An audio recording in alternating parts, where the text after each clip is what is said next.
Hey guys, Riothouse here, and welcome back to our Dwarf Fortress Let's Play series. Today what I wanted to do was flesh out some of our rooms that we've been building in the fortress, and I also wanted to go ahead and task some of our dwarves with building necessary items that we currently don't have. Among them, backpacks. Backpacks are very useful. They allow dwarves to carry multiple items with them while they travel around. And I believe you can build them at the Leatherworks. So let's go ahead and take a look here. Yeah. Okay, at the Leatherworks you can create a variety of items, including water skins, backpacks, and quivers.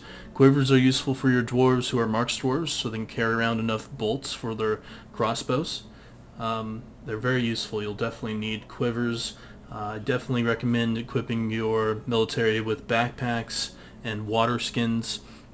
You can either choose water skins or flasks, so you have a couple of available options there. You can create flasks over at the Metal Crafts Dwarf Workshop. You can create metal flasks. We've already made several zinc flasks, but we have quite a larger military now, so I think it would be a good idea to go ahead and queue up at least 10 quivers. I know we have some available in the fortress, but it's always good to have extra. So at least 10 quivers, 10, let's see here. We have 10 dwarves, 18 dwarves, plus another 5. We have 23 dwarves in the military right now. So I think it'd be a good idea to go ahead and queue up 30 backpacks, a little extra for the future. We currently don't have any. We'll also queue up 30 water skins and 30 quivers. Now that is a lot of stuff. That's a lot of stuff. That's 90 new additional items to the fortress. But let's go ahead and do that under manager, okay? To get to the manager screen, just hit U for unit designation and then M for manager. You see at the bottom here it says manager. Hopefully the last episode, the tutorial episode, gave you guys a lot of new information for the new players. That's specifically what that introduction tutorial was. It was to introduce certain aspects of gameplay that new players might not be aware of. So if you're a veteran player, I'm sure you might already know just about everything there is to know about Dwarf Fortress.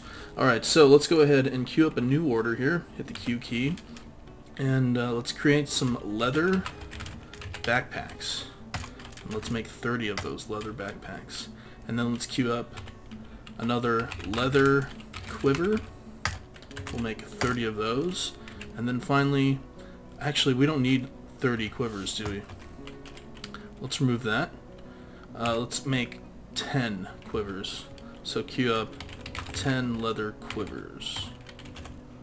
And then the water skins though are pretty vital, so let's go ahead and queue up leather water skin 30. Bam. Now you see over here some of these tasks have been validated by our manager, so whoever is assigned the manager role in the fortress will go to his office, write down the information, and then hand out the orders to the dwarves. So this is basically the dwarves delegating tasks from us, right? And these have yet to be validated, as you can see. So if the manager is swamped, it's going to take him a while to get to that. You can see I've already queued up cabinets, beds, coffers, tables and thrones, zinc chains to finish up the jail, and now we've added the backpacks, quivers, and water skins. So quite a few items are going to be created in the fortress. Hopefully we have enough leather. Now a lot of the animals outside were slaughtered, so what I did earlier was I went over here to the butcher shop and I have them queued to butcher animals and extract from land animals. If you hit the A key, you can see here, you hit the B key to butcher dead animals. Now there's dead animals out there in the world outside that the butcher will go ahead and retrieve, like say this sheep carcass out here, this goat carcass. Now they're partial skeletons, so we might not be able to retrieve any leather off of them, but if we did retrieve any hide, the hide would go down to the leather worker's shop. You can see here we have a dwarven baby being carried by Lacrosse. So Lacrosse is our bone carver. He's also one of our tanners, and he's tanning some hide from a dead animal.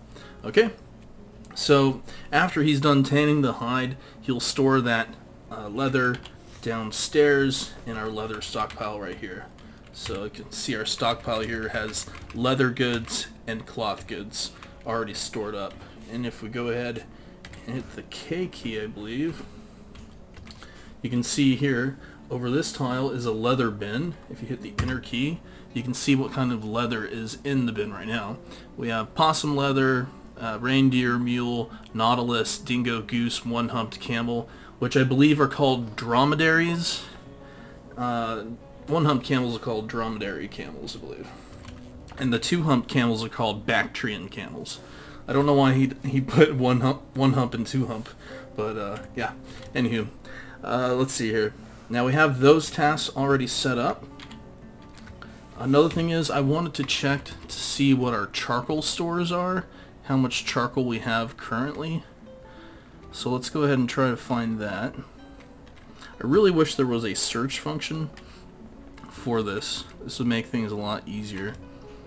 But unfortunately we have what we have. So let's go ahead and check. See what we got here. We have quite a few bins. So lots of bins. We need a lot more bins and a lot more barrels as well. Hopefully we have enough barrels. I'm kind of concerned about that. I'll show you guys why I'm concerned in just a moment. We're running really low on drink. So I did a number of things. A lot of administrative things to try to keep our fortress afloat. We have so many dwarves now, and they're eating and drinking, and a lot of them aren't participating in growing food or gathering food, right? So we gotta make sure that we're keeping our food and drink industry efficient. That's kind of why we created the mead hall downstairs. So we have an additional 2 stills. So we'll have 3 stills now and 3 kitchens. So we can pump out plenty of food and brew plenty of drink. Alright. I think charcoal would fit under... what would be under?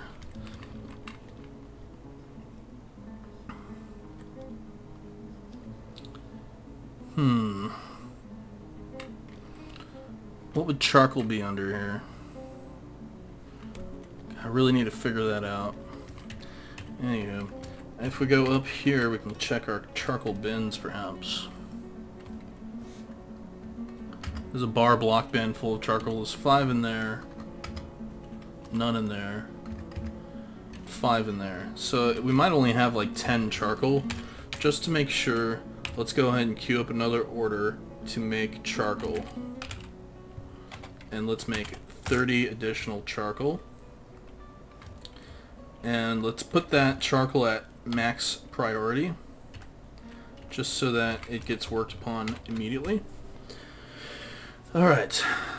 Mainly we need the charcoal because we're going to be making more zinc chains for our jail.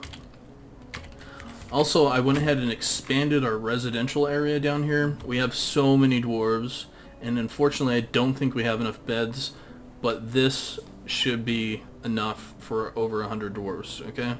So, especially the married couples, we're looking at least 19 dwarves inhabiting each single room, but because we have a lot of married couples, it could be between 19 to 38 dwarves per wing here. So I'm thinking that this and this would totally suffice, probably up towards about 150 dwarves, around there maybe. Probably 140 dwarves, 130 dwarves, somewhere around there maximum, but probably a little less than that. And then up here we have additional rooms, and then we have overflow as well. And then I went ahead and started coming up with some ideas. Perhaps we'll build another residential wing up here. I don't know if I'm going to do that just yet, but I went ahead and mapped it out. Okay, so there's all that. We still have yet to designate additional storage here. Also, our farms don't seem to be working at full capacity, mainly because our sweet... Let's see here. This is all plump helmets, 24/7. Okay, dimple cups and... Is that what they're creating here? Yeah. Okay, so dimple cups have currently... All the seeds have been used, and they're currently in the form of dimple cups. So until our dwarves eat the said dimple cups and produce seeds from those dimple cups, then we won't have additional seeds to grow. Same thing probably here with the cave wheat. Now, I need to check the wiki, the Dwarf Fortress wiki. Cave wheat you need to process the wheat, and I think that if you mill the cave wheat at a millstone or a kern, then you'll get the seeds. Specifically, you turn it into flour, and hopefully I think you get the seeds from that process. Otherwise, I don't want to destroy whatever cave wheat we do have, but I'll double check on that, and maybe next episode we'll go ahead and start milling some cave wheat for cave flour, which is used for preparing meals for food. Okay? And then here we just grew a bunch of pigtails. Now, I haven't done a cloth industry, a textile industry in a long time. Definitely not with this current patch of the game. But over here I went ahead and said process these plants into a bag. So the processed plants would probably be the pigtails, and the pigtails would be turned into pigtail fiber thread, and then that thread could later be used at a loom to create cloth, right? So I think that's what we're going to have there. You can see I already set up the task. We'll pay close attention to the announcements page because I'm doing about 20 different things right now. I want to make sure everything goes smoothly. And then here at the kern, why don't we just go ahead and mill some plants just to see if that works. We'll just have them mill, well, let's see here. Let's have them mill several plants. Let's not put that on repeat. We'll have them mill several plants. Oh, another thing. You can mill seeds and nuts into paste. Now, what is it? Not pigtail fiber. It is, if you go to the farm here, you have, what's it called? Quarry bushes. Now, quarry bushes, when you harvest quarry bushes, you get two things. You get 5 quarry bush leaves. You get 5 leaves. And then, which can be used for food. I'm assuming the dwarves use quarry bush leaves to wrap some of their food together, their meats. Instead of using forks and spoons and stuff, they use a leaf to wrap it up like a burrito and then eat it. So quarry leaves are used as food. And then they also drop one, I believe, one rock nut.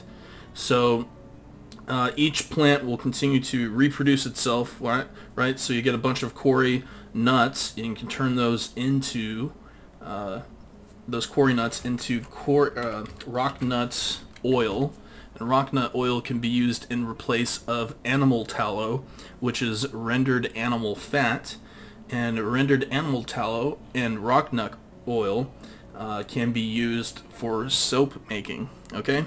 So they're basically the fatty residues from plant and animal matter used in soap. Alright, so, whew, that's a lot of stuff. But anywho, we created some tables and some thrones.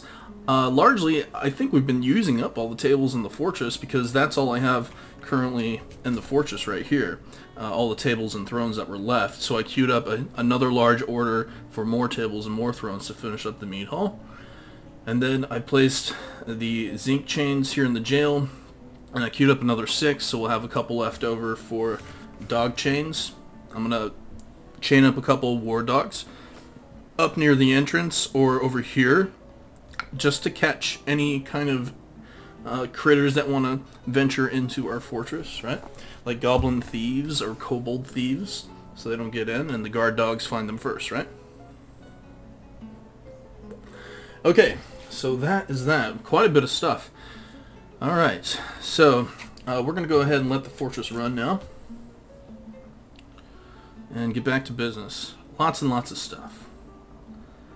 Now, some of the viewers, they didn't want me using the ceiling fall trap that we have set up here, because when you drop it on the enemies, there's a chance to destroy items and equipment that are on the slain enemies. Yes, that's true.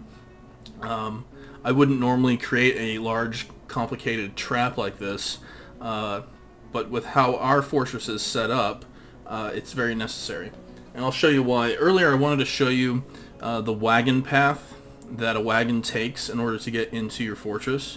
Because we only have one 3x3 access route towards the trade depot at the center of our fortress, you cannot use traps, and this is why.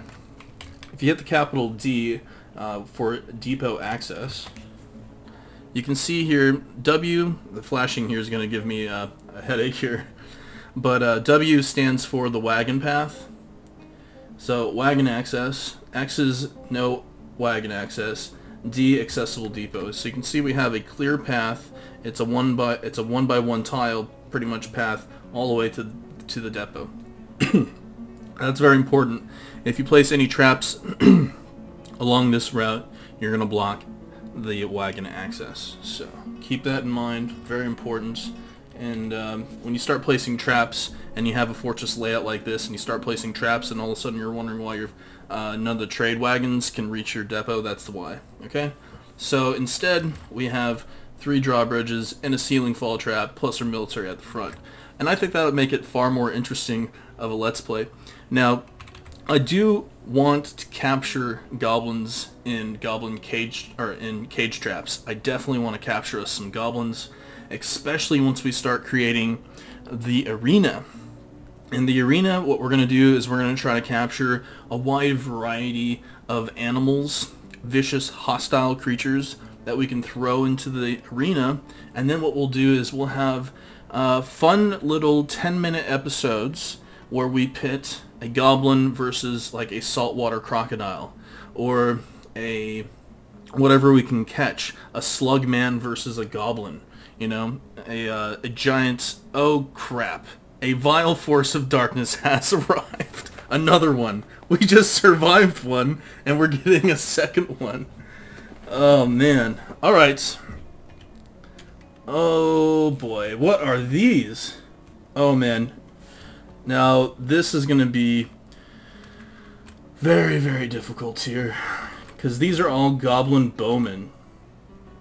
And it seems that the goblins came back, and they have brought cave crocodiles.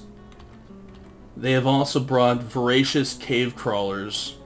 And here's Stassos Dockenbacks, the goblin pike master. Oh my goodness, this is crazy. All the goblins, they're goblin bowmen. Oh boy.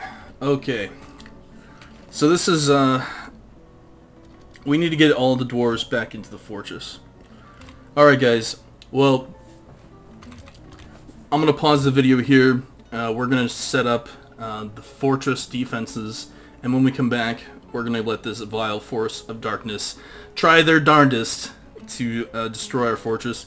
But I have a feeling that we have a good trick in store for them this time, because our trap's pretty much complete up here. So first things first, I'm going to suspend all these activities and get our dwarves back inside. I'm going to create a quick burrow, but I'll do that off camera, and we'll be right back. Alright guys, and welcome back. A vile force of darkness has come to our fortress, and it is time for our valiant dwarves to defend their homestead. And so what we're going to be doing here is we set up the burrow. I'll go ahead and show you guys. We set up the refuge. I set it up exactly the same as before. We have pretty much an entire fortress that we want our dwarves to stay in. And then we have our military. What we're going to do is go ahead and grab all of our military, A, B, C. Excuse me. We're going to post them same spot as we did before. Pretty much. We'll have them stationed there on high alert. High alert. And hopefully the rest of our dwarves scramble back inside and reach the refuge of our fair fortress. Now, a lot of our livestock is still caught outside. There's nothing we can do about it. Yet again, we have yet to set up an internal livestock system. Now that's something we're going to have to do in the future. I'm really not too worried about it. We do have farms already, but let's take a look at our farms real quick. Probably set up livestock probably somewhere really far down below. Chickens at least. Chicken coops, chicken livestock. That's something we can work on. If not, then perhaps we can set up an area somewhere, maybe farther up the hill. Not quite sure yet, but we're going to do something to that degree with limited livestock internally. Okay, so let's go ahead and resume the game. Alright, so all of our dwarves are retreating back into the fortress, as we can see. We even have some dwarves carrying stone back inside. So everybody is retreating back into the fortress. Very good, very good. Now, here's something I never showed you guys. Let's zoom out. Alright, so we're zooming out. You can see our fortress in its entirety from a large distance away. God, this fortress is huge. You can see our aqueduct system, etc. Very good indeed. Alright, so I want to show you guys that. Let's zoom back in here. And let's find those dastardly goblins.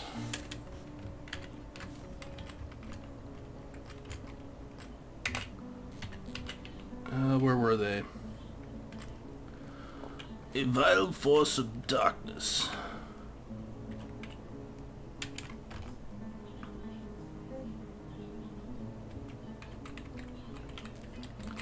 Alright, so the goblins are... Where are they? Where are those goblins? Here, we'll go to the others. Oh my gosh. Not only goblins, they've brought trolls. Not only are we facing goblins, we're facing over 100 enemies. Oh my, are you kidding me?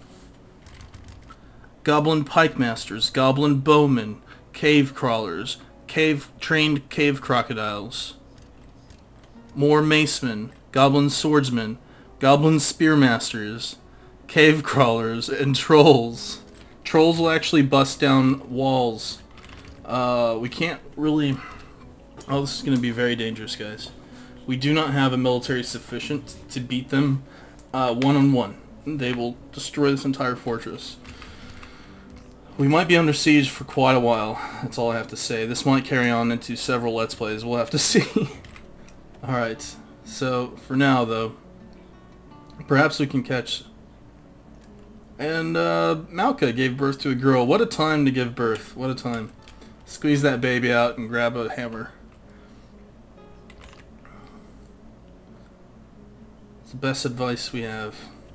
What we might have to do is create impromptu fortifications along the side to shoot at our enemies. We might have to do something like that. Our current fortifications are really not enough to do any severe damage to the enemies here. And here come the trolls.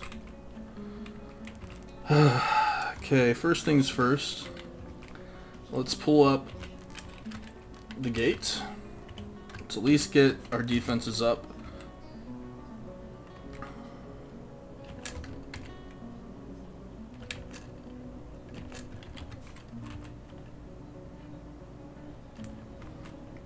My goodness.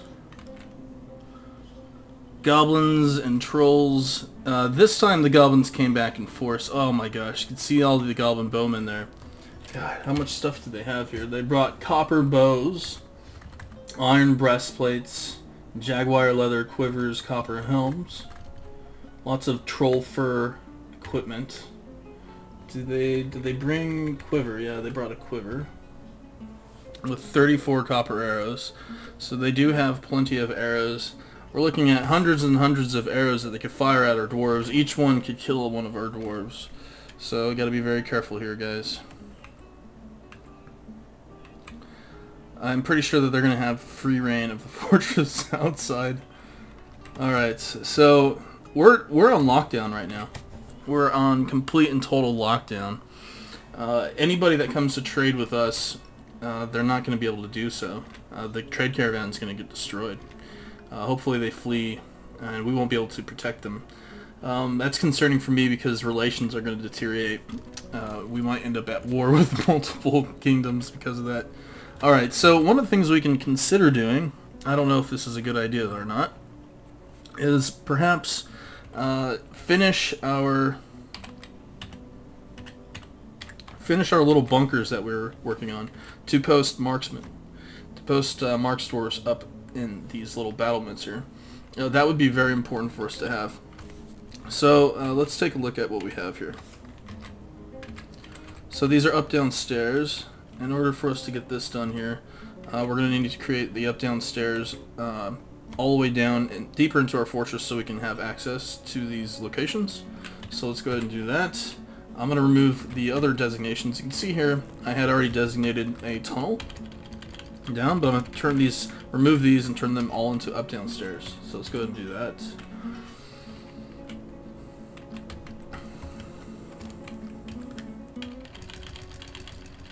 As far as we can go. And that whole designation should be gone now. Okay, good.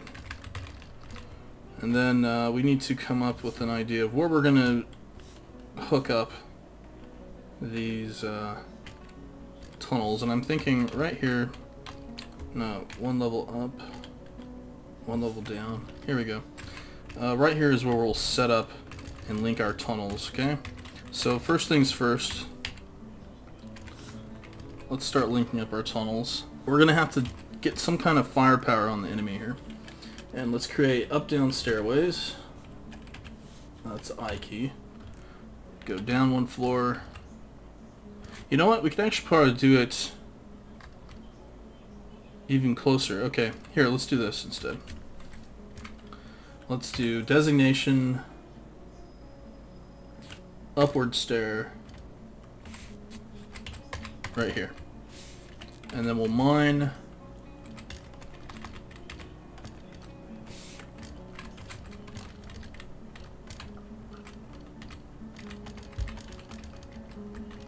this out.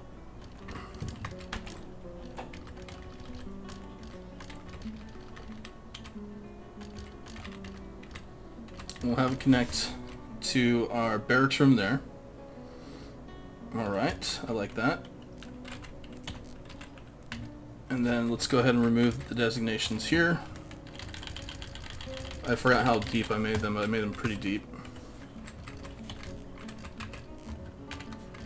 And let's do another stairway here. Down one. Upward stair. Mine.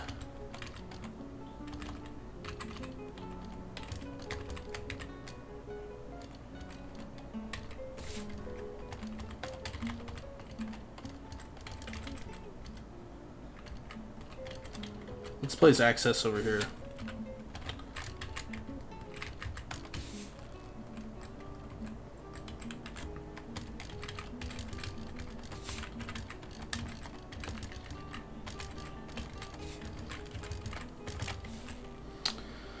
Alright, that'll give our dwarves access over there. And then I had one more over here. One more bunker right up here. So let's go ahead and remove the designation there.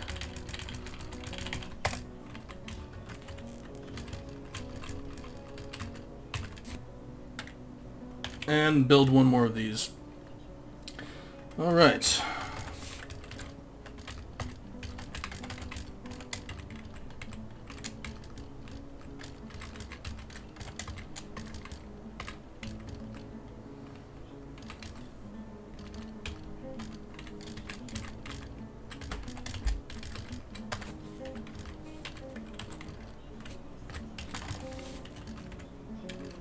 Okay, so that pretty much links up all of our little outward defenses. Now, they're just walls. The fortifications here are just walls.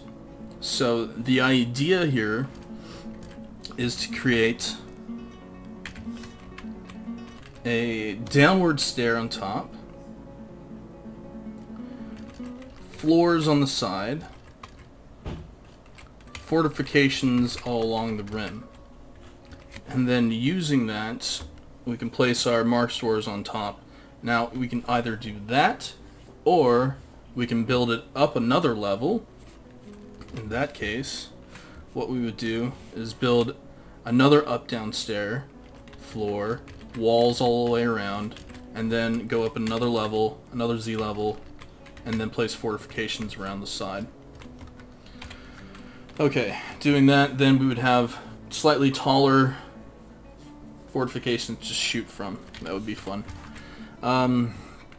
Considering that this mountain goes up and up and up, if they got high enough, they could have the advantage of shooting down upon our towers, which concerns me quite a bit.